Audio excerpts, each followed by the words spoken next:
New Thought Media Network. We are a global broadcast network of positive music, media, and entertainment, inspiring humanity's evolution along the journey of enlightenment and creating a world of love, peace, empowerment, and prosperity for all. New Thought Media Network. Positively inspiring.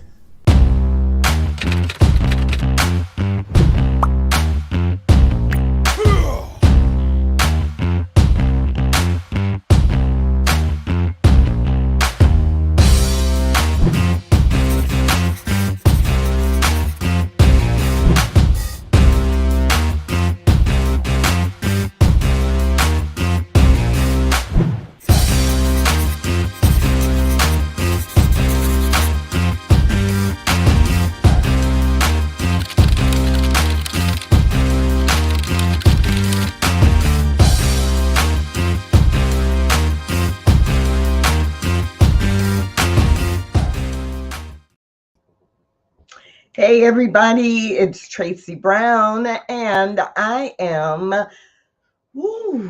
excited actually to be hanging out with you this morning. Oh wow.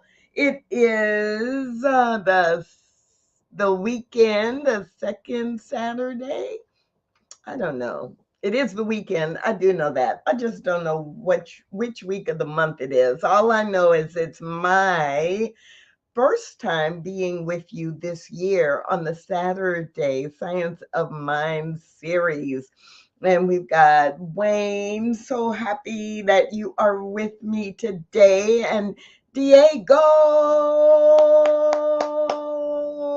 good morning to you. And Ray and a couple other people. So just jump on in here. If by chance you are watching this for the first time, let me give you a little bit of the lay of the land. Every Saturday morning, a group of us, one of us in a group of people will be here with you at 9 a.m. Mountain Time. And basically what we are doing is emphasizing the principles and the teaching of the science of mind. This is the New Thought Media Network. And on the network, there's so many different programs, but this program really drills down into what is it that Ernest Holmes wrote in the Science of Mind textbook, and what does it mean? So it gives us an opportunity to just go a little bit deeper, respond to questions that people might have, and to encourage you too to dive into the Science of Mind textbook and other writings of Ernest Holmes. So in the first part of the year, we go through the textbook sequentially so that it's easy for you to know what we're going to be talking about, and you can reread or you can read ahead. And today the focus is on chapter 1. Chapter 1 in part 1.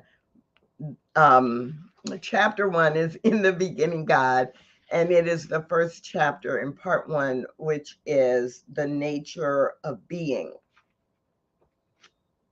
I know at least one person is saying, wait a minute, we already did chapter 1. So what we have spent the previous weeks on is the introduction. And yes, I'm putting it on the screen, Roy, because I was looking too fast. Like, I don't know. As it came out of my mouth, I'm thinking, I don't think his name is Ray. So I'm publicly correcting myself. It is Roy, not Ray, because names are really important. Thank you for correcting me in the comments. And good morning, Lori. So glad that you are here. So some of you are like, we already did chapter 1, Tracy. Like, did you not watch? No, I've been watching. I've been watching almost every week. But we were in the introductory chapters, and they are chapters, they are numbered as chapters as well. Now we are diving into part 1 of the textbook, The Nature of Being. And no surprise that we would focus on the nature of being first. If you've participated any of the weeks where Reverend Mark Gilbert has been sharing information, he does such a great job of framing what Ernest Holmes is doing in the textbook. And he has mentioned before that throughout the textbook, what Ernest Holmes does over and over and over again is he looks at the nature of God and then like what that really is and how to use it, like how to apply it. So as Ernest Holmes dives into the beginning of the formal text, it's no surprise that this entire section that has several chapters would be about the nature of being. So chapter 1 begins on page 63, and it's not a super long chapter, 7, 8 pages. And so I invite you, if you have a Science Mind book handy, that you can follow along as well. Now, on page 63, Ernest Holmes, like he does at the beginning of every chapter, he gives the section titles that are within the chapter. So even though this chapter is only 7, 8 pages, there are a lot of section titles. The beginning, the story of creation simplified, describing the infinite, absolute intelligence, a deep inquiry, the voice of God in creation, the thought of God, the word of God, spirit knows itself, volition. So let's dive right in with the beginning. Here's what Ernest Holmes writes at the beginning of this chapter. We wish to discover what to believe in, why we believe in it, and why such a belief is reasonable, and insofar as possible, to enter into the nature of the invisible cause of this manifest life of ours. We wish to discover how this cause works, its relationship to us, and our relationship to it, and how we may use this knowledge. The world is tired of mysteries, does not understand symbols, and longs for reality. What is reality? Where may it be found? And how used? These are some of the questions one should like to have answered. And in true Ernest Holmes fashion, then he moves forward to begin to answer them. So, one of the things I'm really struck by in this chapter and many other places in the teaching of Science of Mind is how Ernest Holmes says the same thing over and over and over again. And at least for me, instead of that being irritating, it becomes illuminating, right? Instead of the repetition being illuminating or irritating, it feels illuminating. So when I read that first paragraph in this chapter 1, there is a part of my brain that's saying, wait a minute, what? Like, that's what we did in the introductory chapter, right? Wasn't it back there? Didn't you already tell us what we believe in, why we believe in it, and like how to use it? And the short answer could be yes, but the wise answer would be yes, and let's dive a little bit more deeply into it. And so that's what's happening in this chapter 1, in the beginning, God. On the top of page 64, in the first full paragraph, he says, if we suppose spirit to be the life principle running through all manifestation, and it is the cause for all, then we must suppose that it has substance within itself. It is self existent consciousness, and it's also self existent substance. Spirit makes things out of itself through some inner act upon itself. The inner act must, of course, be an act of consciousness, of self perception, of self knowingness. Now, I don't know about you, but sometimes what I need to do to remember the nature of God is I remember and say to myself, I use this in spiritual mind treatment or prayer quite a lot. So take a deep breath with me. Let's do a little experiment. Take a deep breath with me.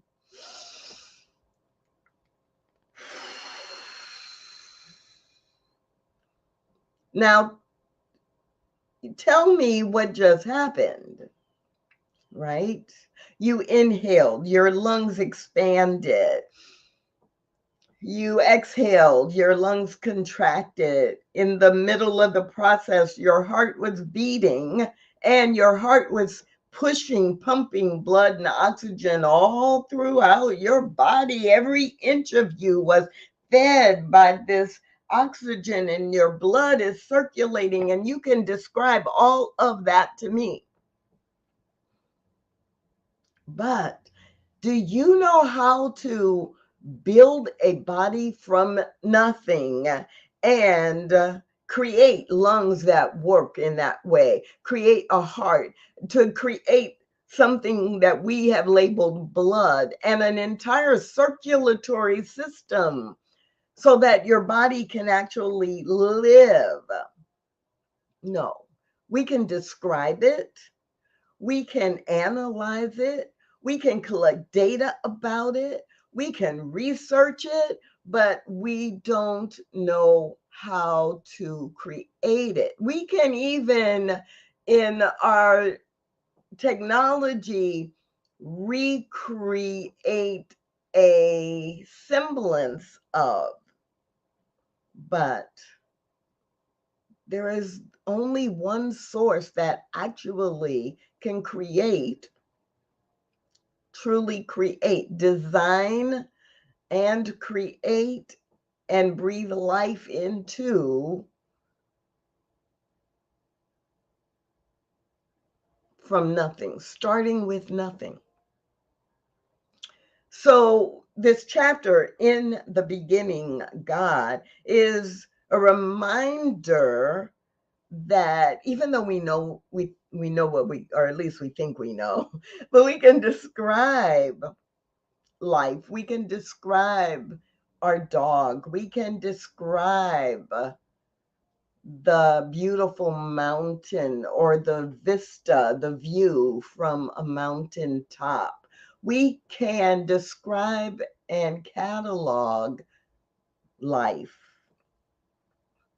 but life itself, capital L life itself, is creating life. So I'm just pausing there because I like to take that in. It really gives me the perspective. It's the perspective. And yeah, thanks, Diego. It's true. The repetition can seem repetitive, but it's really like the spiral that when you come back to that point again, you're elevated just a little bit. And so you hear it, see it, consider it from a slightly different perspective. And that is what we're doing as we elevate ourselves.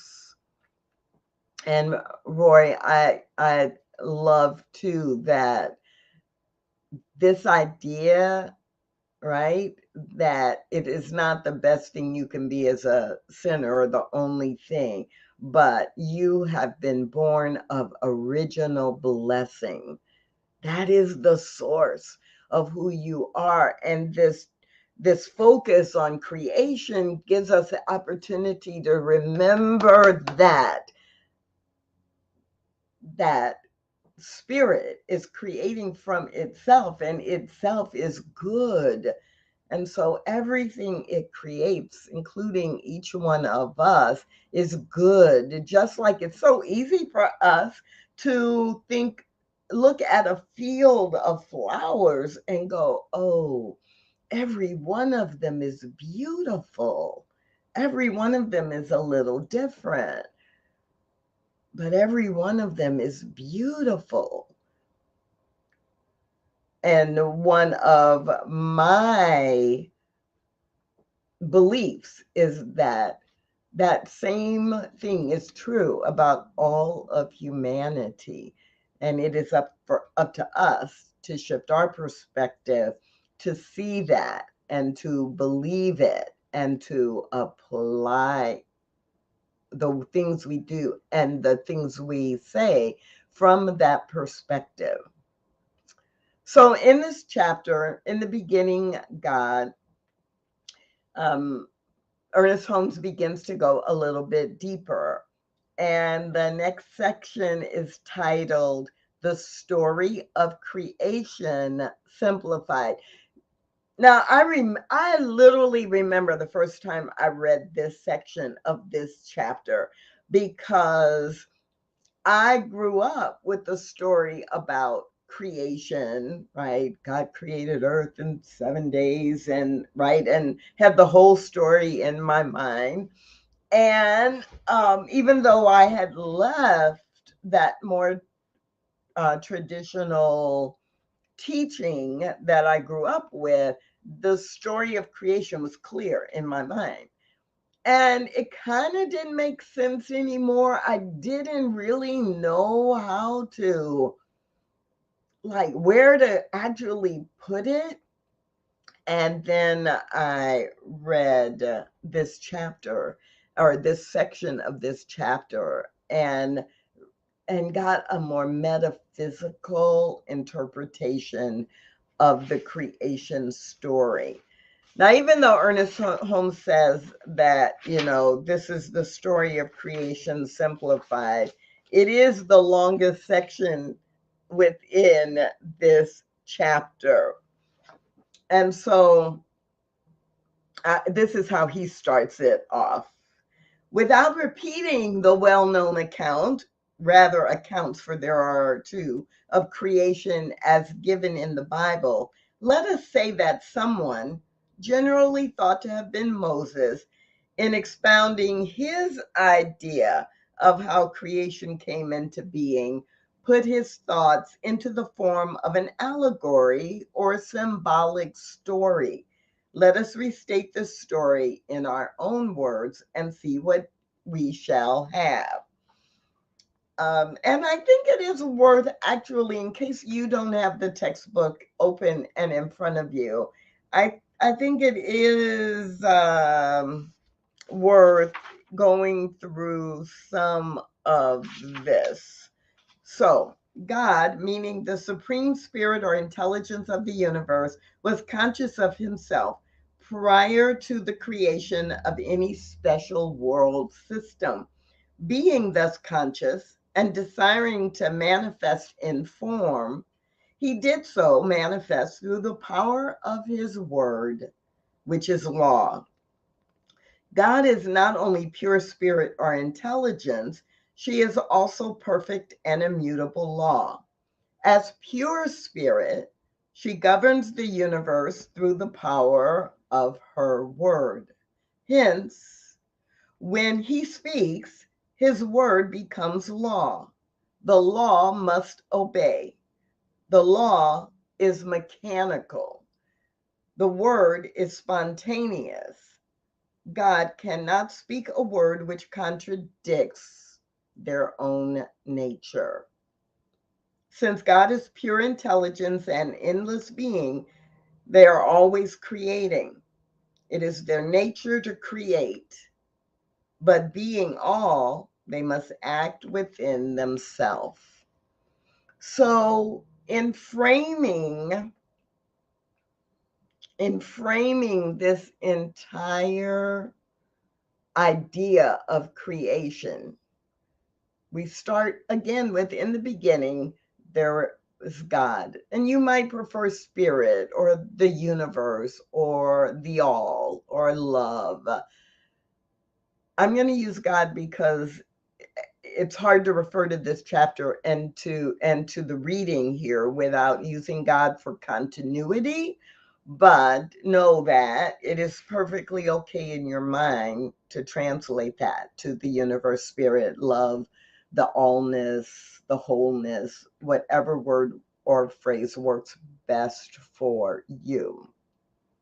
But in the beginning, there's God. God is an infinite intelligence, an invisible source, the creator of all form, all life, and creates it from itself and creates it into a variety of forms, an infinite number of forms, whether that is nature, different forms of ocean and mountain, stream, hill, right? Or whether that is form in the context of human beings from who look different from one another and live in different parts of the world, because the world too had to be created, right? And so the story of creation simplified, Ernest Holmes reframes. Number one, Ernest Holmes reminds us it's all an allegory, right? All of it, if we read the Bible or any primary text, all of it is the reflection of a human being writing or telling a story that teaches a lesson. So it's all symbolism, and it uses stories, things our brains can process in order to remind us or to teach us of a spiritual truth or lesson.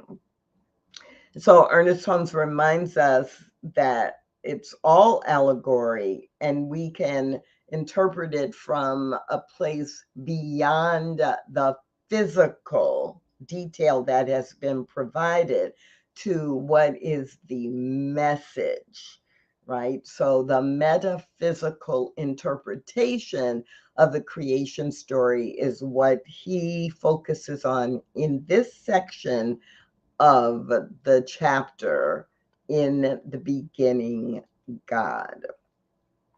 So I hope I didn't lose you in that, but that's what this section really is all about. So Ernest Holmes goes on to write, in the word of, not in, the word of God spoken within himself sets the law, which is also within himself, in motion. The result is creation. Repeating, the word of God spoken within himself sets the law in motion, and the result is creation. The word spoken is the mold which, acting through the law, produces form. As there are many words, so there are many forms, each distinct and each an individualized idea of God. Now, I know for some of you, this is like, okay, Tracy, I know this, but I know it too. And still, when I slow down and really take it in, not only do I get reminded, but I get re-energized in understanding the truth and how all these things are happening all at the same time. And there is a power greater for me, greater than I am, and I can use it, right? Famous, probably most famous Ernest Holmes phrase.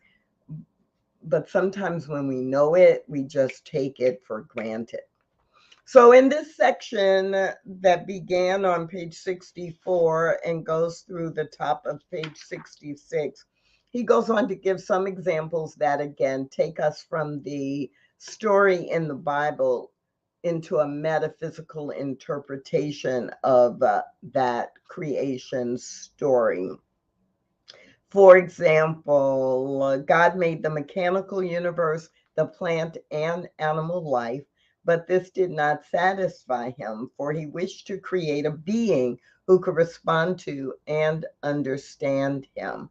So he created a being who had real life within himself. Ta-da! That would be you. That would be me.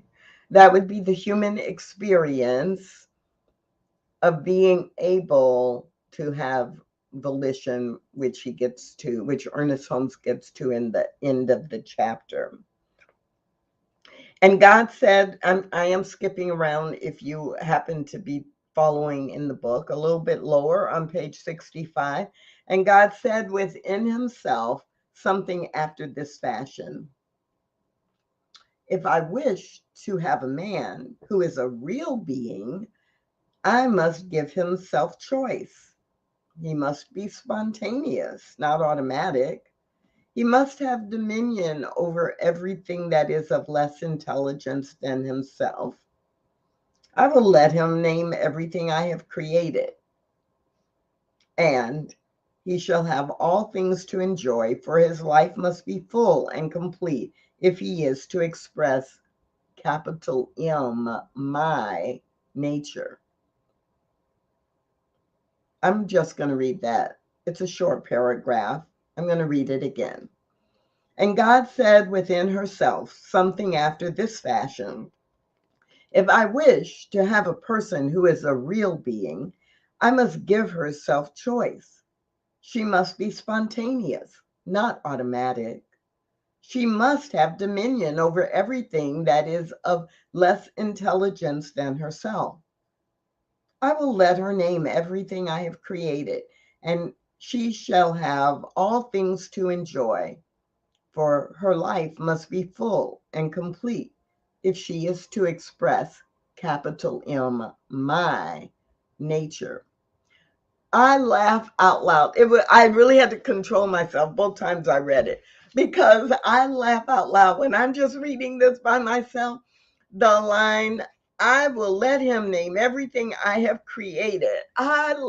It's hilarious, right? To me, because from our human perspective, right, we're like, that's what this is called. And we've given names to everything: the mountains, the streams, the lakes, the oceans. Uh, we feel like we have named these forms of life. And we have, but by naming them, we operate as if we are the ones who actually created them. And this confusion of source versus use. We are not the source of nature, but nature is something we can use for good or for not so good. Now that is a whole nother program on how are we using the resources that are natural in our world, and what is the impact of our choices about how we use the resources, the natural resources, including all of humanity. But that is not the focus for Saturday morning Science of Mind.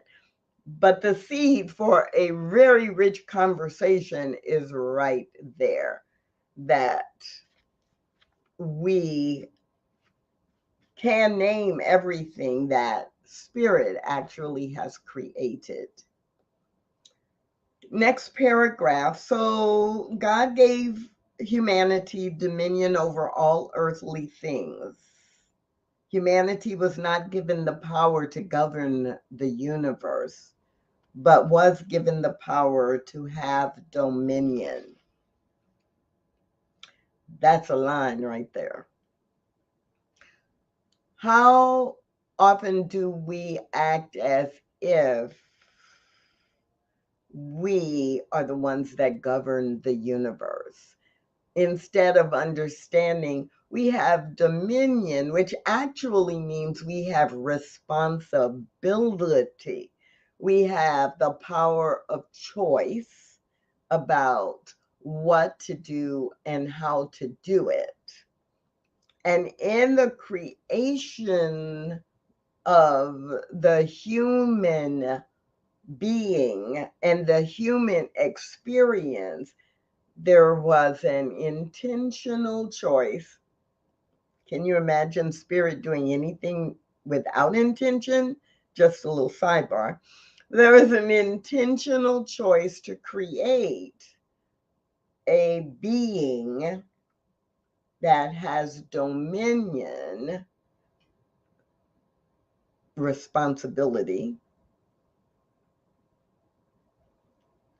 to activate, to use, to prioritize how all other things that have been created are used. Now, this is really a very serious conversation and a deeper level of understanding creation and our role in it, and how humanity has been created in the bigger context of all creation. But our job today is simply to understand in the beginning God, and a metaphysical interpretation of the creation story. And there are a few more pages in the chapter. And so I'm going to read the last part of what Ernest Holmes writes as the story of creation simplified. And God, viewing all that he had created, saw that it was good, very good. How could it be otherwise, since God itself had created it? How could God, being goodness, goodness, see other than good?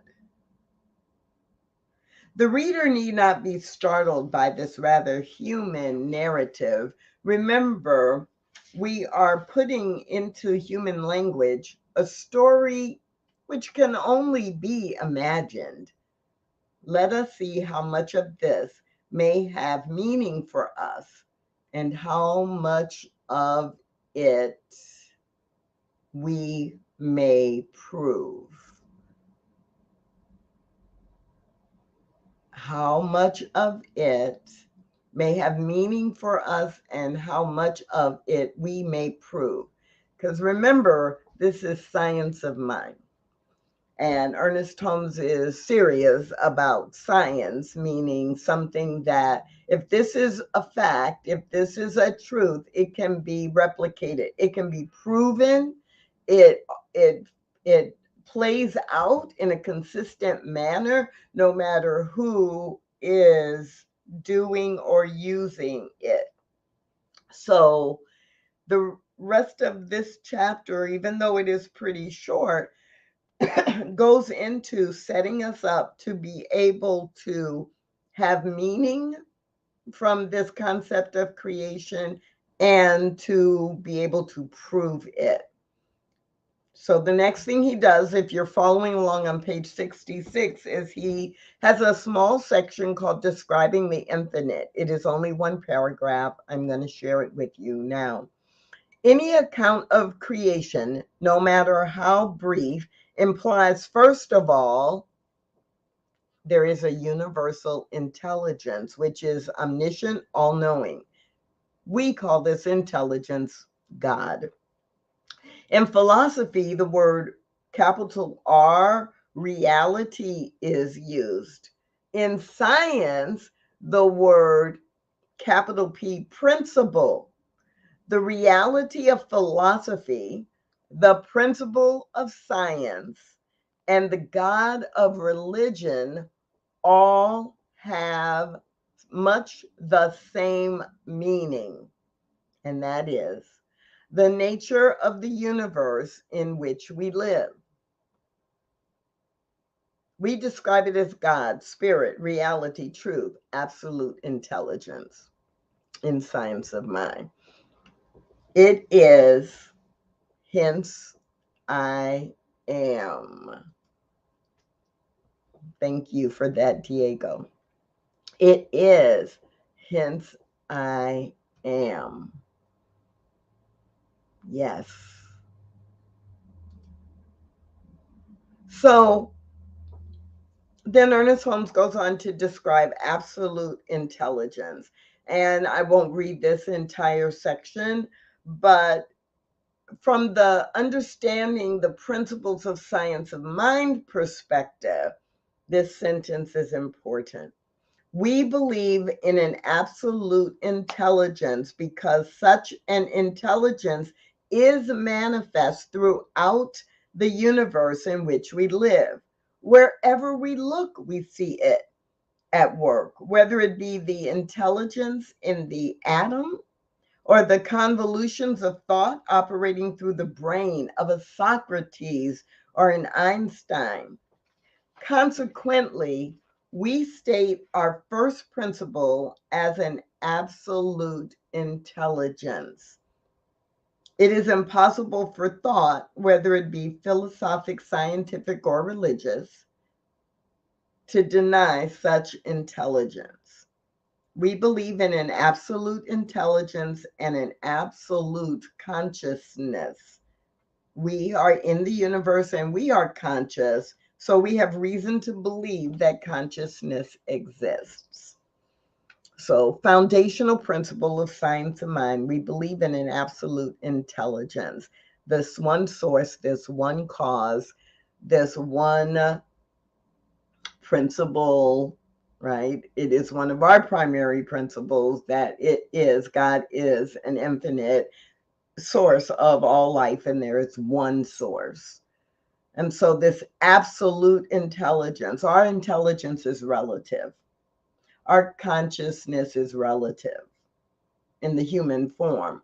But we have been born of this and from this absolute intelligence and this absolute consciousness that is operating in us, as us, and through us. And because we are one with that, having been created by it, then it is possible for us to tap into it, because that universal mind or that universal consciousness is all that is.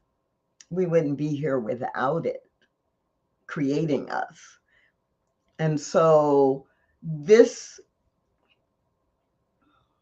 chapter 1, of course, it's foundational. It's chapter 1. And it is really valuable to slow down and go through it. And then in each section go, oh, what does that really mean? How am I actually a representation of this absolute intelligence? And the next section in the chapter is what Ernest Holmes, that it's really what he reminds us to do. And that subsection is titled A Deep Inquiry. First sentence: if we were to examine the basic principles of the religions of the world, we would find a great similarity. Each one points to one central life from whose self-existence all draw their livingness, and without which nothing could exist. The Christian religion gives more value to the individual life than do most of the others. And that's interesting for us, for those of us who were originally, or in our young lives, were exposed to Christianity, because there is a deep focus in Christianity on the individual person. And I'm being careful about how I say this, because it's not a criticism, it's an observation. And a little less of the connection of the individual with all forms of life, with nature, with the like when I read the creation story in the Native American translation of the Bible, I get a different feel about the integration of all life than I do when I read the more traditional Bible that focuses on the individual person a lot. Ernest Holmes goes on to say about Christianity, but it is only one explanation and cannot be considered the only light of religion, for there are many others whose combined teachings weave the story of truth into a complete and unified pattern. So I don't know. I hope you're getting something out of this kind of deeper dive into the detail of the creation, and a perspective about how to consider what we know as creation, not from a place of judgment, but from a place of enlightenment, maybe even a place of expansion, because the more we can see and understand, or even just consider, we may not understand it, but when we consider life itself from a bigger perspective, and the creator of all life from a wider umbrella, right, from a larger perspective, we become connected to the immensity of the truth of creation, not just our individual personal creation, but creation with the big C. Sometimes people ask me about this pendant that I wear most of the time, and it is an African symbol called the Jiname, but it's an African symbol that actually translated literally would be accept, with an E, EXCEPT, except for God. The full explanation of, if you translate the meaning of the words in the context that the symbol was designed, it means there would be nothing except for God creating it. There's one God, there's one source that has created all of life, and we're part of that. And so it's not just a Christian concept. And that's what Ernest Holmes means when he says, if you study, whether it's other religions, science, or philosophy, you keep going back to there's one creator, omniscient, the source of all consciousness, the absolute truth. So that is really the meat of this chapter. There are additional sessions, the voice of God, how the voice of God, the ultimate cause back of all things, the thought of God and the word of God, meaning the self-contemplation of spirit spoken and used to create the truth. And spirit knows itself. Well, itself is everything. And so it becomes, as Ernest Holmes says, impossible to conceive of anything other than the word of God being that which sets power into motion. God speaks and it is done. And then he ends the chapter with a section on volition. Volition. There is but one volitional factor in the universe, and this is spirit, or the self-knowing mind of God. God did not make God. This is self-evident. God did not make law. Law is co-eternal with God. God did not make substance. This is also co-existent and co-eternal with God. And then in all caps, Ernest Holmes emphasizes this. But God did make and does make and is making and will continue to make from eternity to eternity forms. We live in a universe of infinite substance and numberless forms wherein nothing is moved unless capital I intelligence moves it in accord with spiritual law. So this is chapter 1 in the Science of Mind textbook. In the beginning, God. In the beginning, God. And next week, we'll be diving into chapter 2, Mind, the Greatest Discovery. And you don't want to miss it. You really don't want to miss it. This idea of mind, the greatest discovery. What is mind?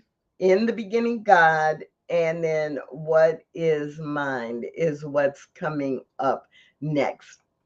So I hope that you will join us. Remember, we did the Saturday Science of Mind conversation every Saturday. That's why it's called Saturday Science of Mind. Every Saturday at 9 a.m. Mountain Time. And I hope that you will not only join us then, but that throughout the week, you will participate in spiritual practice right here on the New Thought Media Network, and that you will watch other programs that really focus on how you can use spiritual practice, how you can understand the new thought philosophies that exist, and how you can put them into use. My name is Tracy Brown, and I'm so happy that I was able to spend some time with you today.